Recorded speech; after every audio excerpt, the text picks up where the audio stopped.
Good afternoon, and welcome to another new release Friday on Generation Movie and the Indie Escape Network. My name is JW Colwell, and I'm here to talk about some new movies that are opening on a weekend where there's something for everyone. You have GOAT coming out, which is for the kids. You have, Crime 101 coming out for the crime buffs, people who like movies like Heat. And then you have the two movies that we're going to talk about today. We're going to talk a little bit about Emerald Fennell's new film, Wuthering Heights, or adaptation of Emily Bronte. And then we're also going to talk about Gore Verbinski's new time travel allegory movie. It really can't be put into words. Good luck, have fun, don't die. This weekend's chance at a true cult film. But we're going to, first off, happy Valentine's Day weekend, everybody who's celebrating.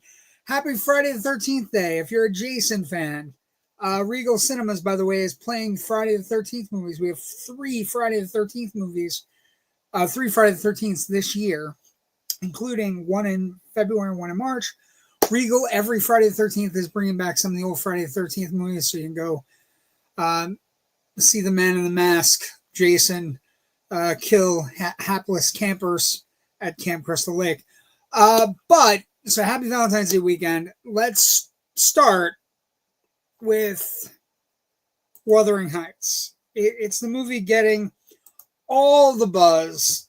It's got Margot Robbie. It's got Jacob Elordi, fresh off his Oscar nomination from Frankenstein. And it is people are talking about the fact that it's in quotes, Wuthering Heights, because Fennell has kind of said that in her adaptation, she's written and directed this. She, of course, is of promising young woman, a promising young female, and also Saltburn. So she is super, super hot. And she is one of the best young directors we have going. She tells good stories. She has very important questions. And her adaptation of Wuthering Heights is a classic bodice ripper. It's R-rated, although I don't know necessarily why.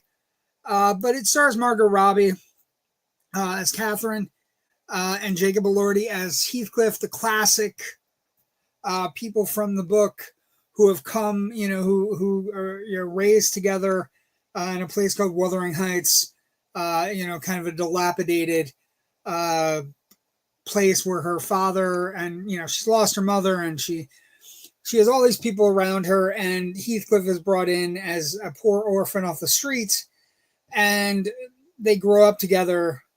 They, of course, fall madly in love with one another, and set design, cinematography,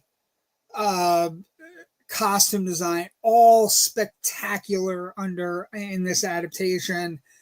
I think where you're going to have problems is it's Wuthering Heights in quotes, right? It's just Wuthering Heights. And it's Emerald Fennell's, how she feels the book made her feel, right? And I think for the most part, it does what it's supposed to do. The unrequited love between Heathcliff and Kat. She, of course, picks to marry somebody else, which forces Heathcliff to go out into the world and earn a fortune so he can come back and kind of, hold it over her that she picked some... Actually, the person she marries is actually an okay person. He's not a bad person, doesn't treat her poorly, bathes her in riches and takes good care of her.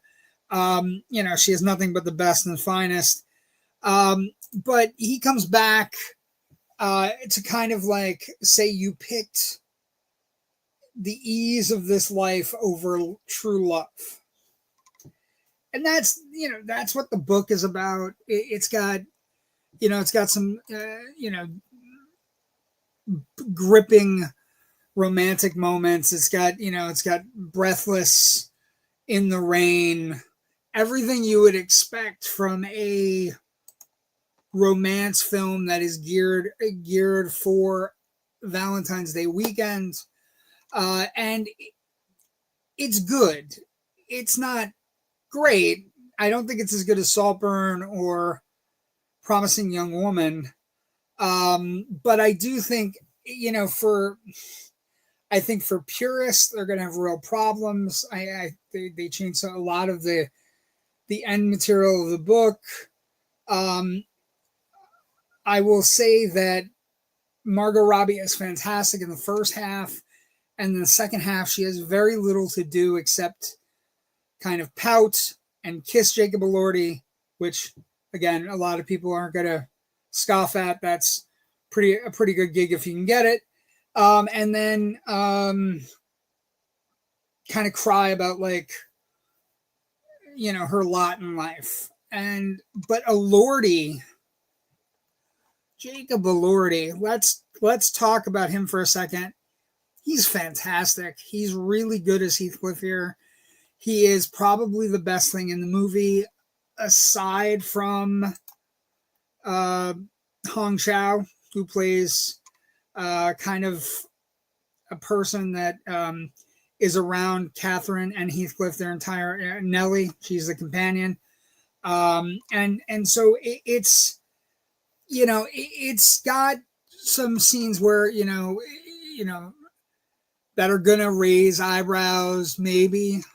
I think most of the scenes that are going to raise eyebrows are when Heathcliff comes back and he's trying to get Catherine to be jealous. So he takes Mr. Linton's friend or sister or whatever Isabella is and marries her and takes over Wuthering Heights, where Kathy's father was, and kind of treats her like an animal in all kinds of ways, including allowing the servants to watch her, have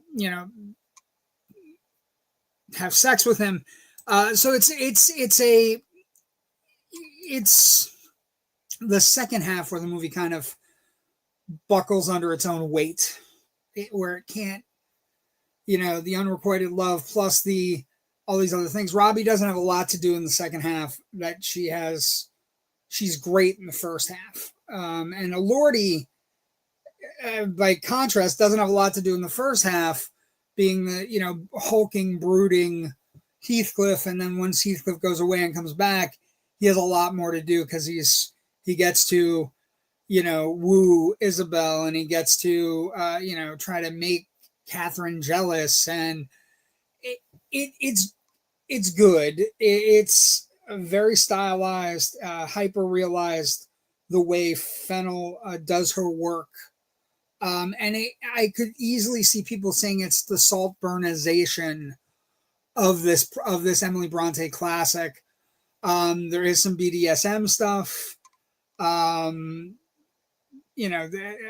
with the future interpretation of women being forced to wear corsets, things like that, where it has an excellent feminist spark that makes it Fennell's own, but could end up upsetting people who just want the classic story retold. It's been retold upwards of 5 times. We've had BBC versions, we've had American versions, we've had old British theater version.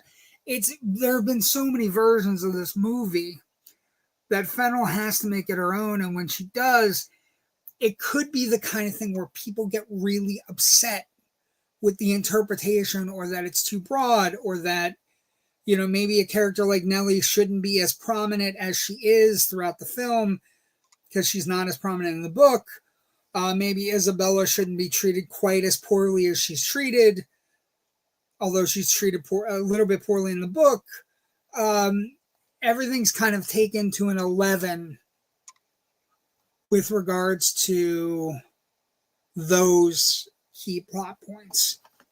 But like I said, it's people are not going to be disappointed with the heaving bosoms of Jacob Elordi and Margot Robbie if that's what they're going for this weekend.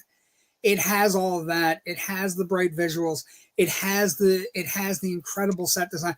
Wuthering Heights looks like the fall of the House of Usher. It absolutely looks stunning in its take and how dilapidated it gets, and how the dilapidation kind of also courses through the veins of the characters that stay there or come to live there or leave there. It kind of courses through. And the characters that you think are good characters do get short shrift. There's good performances are had by Hong Chow as Nellie. Also,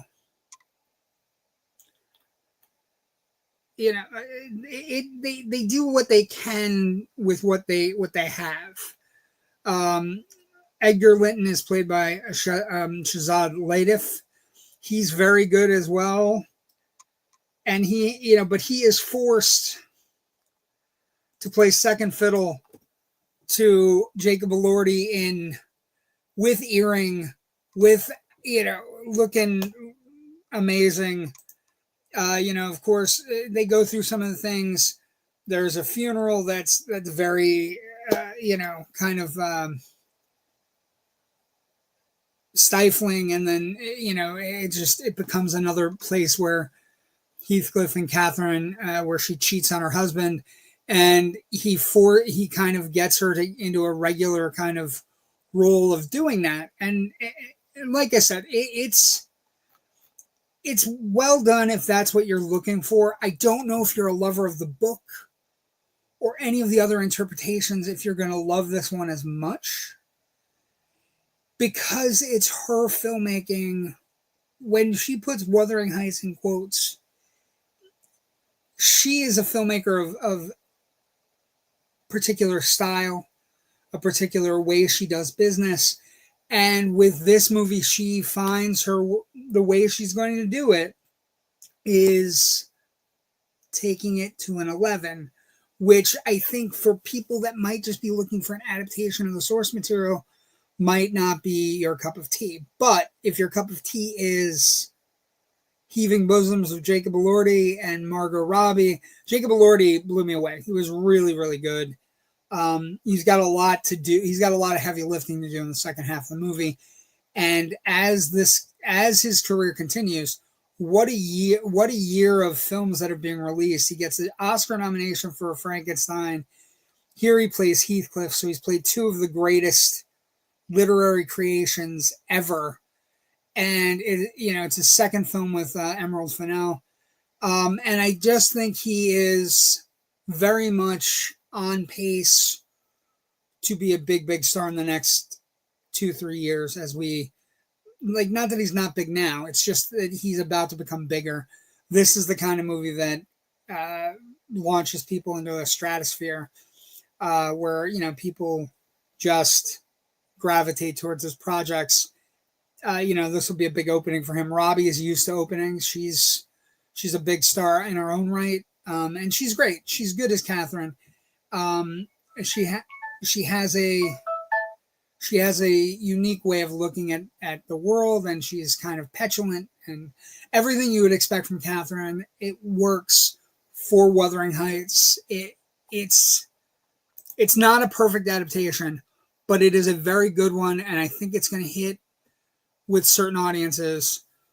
Although the adaptation is not going to hit with audiences that are looking for a strict adaptation of the source material. Okay, some comments. Good afternoon, Joe Ridgely. Just talking some movies today. And speaking of talking movies, let's get to our next movie. And that movie is Good Luck, Have Fun, Don't Die. And so rarely do we come upon a multiplex offering that you immediately feel in your heart and soul will become a cult film. This movie, starring Sam Rockwell as the man from the future, is fantastic. Now, that is not to say it does not have flaws. That is not to say it is perfect. It is not. But what it does have is a compelling thought process to it. And Sam Rockwell plays the man from the future in Gore Verbinski's new time travel movie, and basically comes from the future to a diner on a particular night where the diners are told that he has a bomb and that he needs some of them to volunteer to save the future. And so, you have to get over the how he looks is at best homeless vagrant. But as he puts it, this is couture from the future where I come from. And basically it is a character movie that has elements of great sci-fi movies from the past. And the two, everybody's talking about 12 Monkeys, and that's great. That is true. It does have, because 12 Monkeys had Bruce Willis going back in time to try to stop a virus from being released on the world. It does have a 12 Monkeys vibe to it. But the other movie that it really has, with its acerbic, witty, satire-based script by Matthew Robinson, who did Love and Monsters, is the other movie that it's going to get the comparison I'm going to make right now, is it has a huge They Live vibe. They Live was made in the 80s by John Carpenter, starred Roddy Piper, and it's just one of the great 80s sci-fi movies. But it's about aliens that come to our planet. They're taking over our planet by making us consume and making us breed and all these other things, where it's all done subliminally until Roddy Piper gets the glasses. He can't see what the actual messages are on our television, on our newspapers, on our magazines. And so basically, there is a great acerbic wit to this movie, Good Luck, Have Fun, Don't Die, that is dealing with the internet culture that we're in. It deals with AI. It deals with giving up your place in the universe to sit and click and hunt and only focus on the internet or AI or whatever. So it has bigger aspirations going on. And like I said, the posters for this movie are hilarious.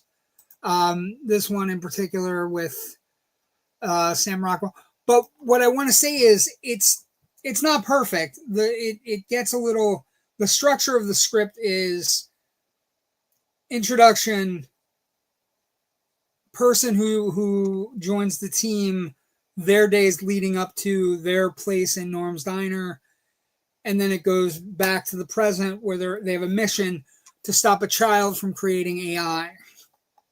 And this is the child, and this is the AI, the pyramid, the evil pyramid that you see on phones, and you see it's all over the place.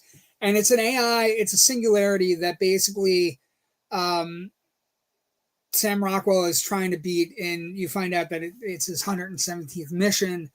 He's picked several different people from the diner. They're all the same people on all the same night. He comes back the exact same day, trying to get them because they have to stop the singularity on a particular day. And so it gets a little bogged down in the backstories. But where it doesn't get bogged down is once those backstories are out there, they all come together to fuse this wonderful, amazing action sci-fi comedy. It all comes together, and the cast is impeccable. Like you'll see here,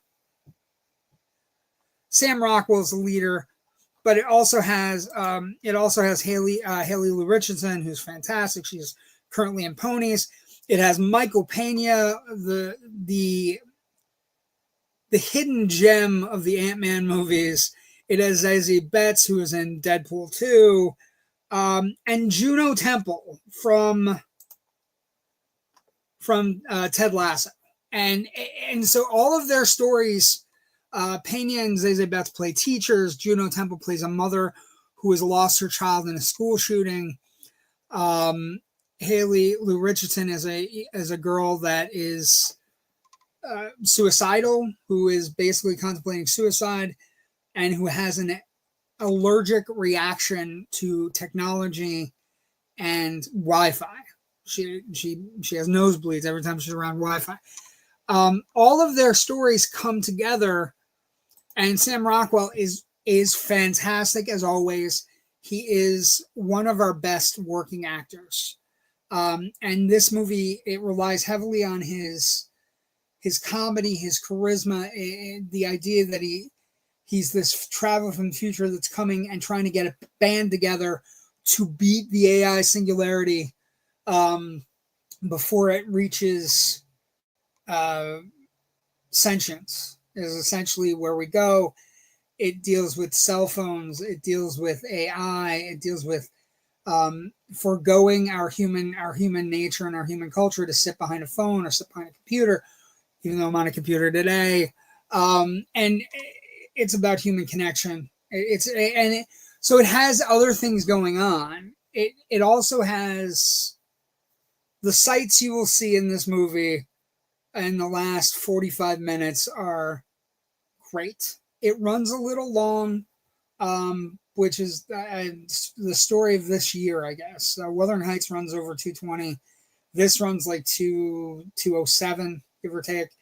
It's the story of this year. Everything's running a little bit long. As we progress towards December, when we get Avengers and Dune, they'll be like 3.5 hours. But so it all progresses to all of these people coming together and fighting this singularity, and the idea that sometimes our AI life or our internet life or our online life seems better than our real life, and we need to get away from the screens. In that way, I think the fusion is not just 12 Monkeys, which is coming back from the future to solve a problem in the past before it happens. It has 12 Monkeys in it. But the other mix, I think, the key mix, the player answer mix, is that it is 12 Monkeys and they live, because it has a healthy satire and a healthy dose of looking ourselves in the mirror, kind of a sci-fi action comedy. And if you haven't seen They Live, I by all means go out and watch it. It's one of the best. It has the single greatest fight scene, one of the single greatest fight scenes ever put on film, and also, and it's just two people fighting in an alley. It's great. But also, this movie has intelligence. It has wit. The structure's a little wonky because it takes away from the pacing a little bit. So when we get a character, we know the character's going to be focused on, it goes back in time and shows you their days leading up to their inevitable destination of Norm's Diner. And so that slows proceedings down a bit, but it allows for the characters to kind of flourish. And it would be one thing if it slowed things down and then you don't get a payoff, but the payoff is pretty great with all the connective tissue between the characters, what they're all trying to do. It has a lot to say about school shootings. It has a lot to say about how we react to school shootings. It's got a lot going on in its script, and that sometimes makes the best sci-fi action comedies. It's got the time travel element, of course. Where Sam Rockwell's coming. He's only referred to as the man from the future. He never has a name in the movie, which is fantastic. I could easily see it becoming one of the Halloween costumes of the year. I think this movie has potential. This Good Luck, Have Fun, Don't Die has the most potential of any movie I've seen in the last, I'm going to say 3 or 4 years, to become a cult classic. It's that good. It's because, again, it's got a great Rockwell performance. It's got a great cast of really good actors that you already know. Juno Temple from Ted Lasso, Zazie Betts. It's got Michael Pena, who's just a gem of an actor, And Haley Lou Richardson, who's in Ponies now, she's great. It has a bangarang ending, and then it may or may not call for a sequel. I don't know. I don't know what they're going to choose to do. But it's really good. It's a really good amalgamation. When the people talk about unoriginal, it's very original, but it's also very cognizant of past sci-fi comedies that have come before it. And I just think it has great potential of becoming one of the great cult films of all time. Like, it's that good. Like, I enjoyed it. I can't wait to see it again. Just to see what I missed. Or because it is a time travel movie, those key points where, people say something or like, what are you doing? Why are you doing that? How did you do that? How did you know about this? Being able to go back and see it again and piece it together. And, actually with time travel movies, upon rewatching, being able to figure out if it is as good as we think it is. One of the things that happens with time travel movies is when we watch them, they're good. But what if they're not as good as we actually think they are? Right? Sometimes they fall in on themselves, and upon rewatch, you're like, oh, that doesn't work as well. Or like if you rewatch Back to the Future, it always holds up. So I think this movie has potential to do that. And like I said, the key combination is that it's 12 Monkeys sprinkled with the satire and the acerbic condemnation that is the amazing John Carpenter movie, They Live. Those are the two movies I was thinking about. 12 Monkeys is an easy one, but They Live, I think it's satire of consumerism. It's satire of the Republican Party. It's satire of all the things that Carpenter was railing against in that movie is present in this movie. But it also has a human tone where it's trying to tell people to get themselves out of their seats. I enjoyed it thoroughly. I think I like it better than Wuthering Heights. But again, this is a movie designed for me. It's got Sam Rockwell. It's about time travel and fighting an AI singularity that looks this cool. By the way, that's a child at the top creating the AI, so he has to stop a 9-year-old child that's going to give this singularity sentience. It's fun. Gore Verbinski has done a great job. Matthew Robinson is also somebody we have to watch now as a screenwriter. He is responsible for the storyline. He's responsible for everything, and he's got some. He made The Invention of Lying, Jerked, Monster Trucks, Door in the Lost City of Gold, Love and Monsters, Good Luck, Have Fun, Don't Die. And he has another movie coming out now called 11817. He also did some episodes of Black Box and The Power Inside. He's a good young screenwriter, and I think he's somebody we have to watch now. And Gore Verbinski does a good job coming back from an absence. He hasn't been around for a decent amount of time. Like I think it's 10 years since we've last had a Gore Verbinski movie. Cure for Wellness, made in 2016. So he's been away for 10 years. This is a bangarang way to come back, Gore. Congrats. Good Luck, Don't Die in theaters this weekend. And that's it. That's a wrap. I want to get in, get out, give you new release Fridays, things I'm going to see. Remember, there's other movies open. Crime 101, GOAT. You got Wuthering Heights, and you got Good Luck, Have Fun, Don't Die. All something for everyone this Valentine's Day weekend. If you like our stuff, please like and subscribe on Facebook, Instagram, Twitter, TikTok, IMDb, all of those places to find us. You can get all of our shows, and you can see me on Monday nights.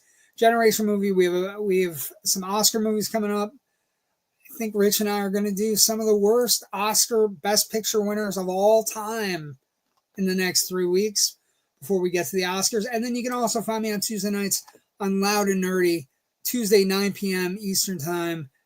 Thank you for joining me for New Release Friday. We will see everybody next week. And in 2 weeks, we have Scream 7. Woo! Have a great day, everybody. Go see some movies. Happy Valentine's Day to all that celebrate. Happy Galentine's Day to all the ladies that celebrate with their friends. Thank you. Have a great weekend. Find a movie to watch and stay safe.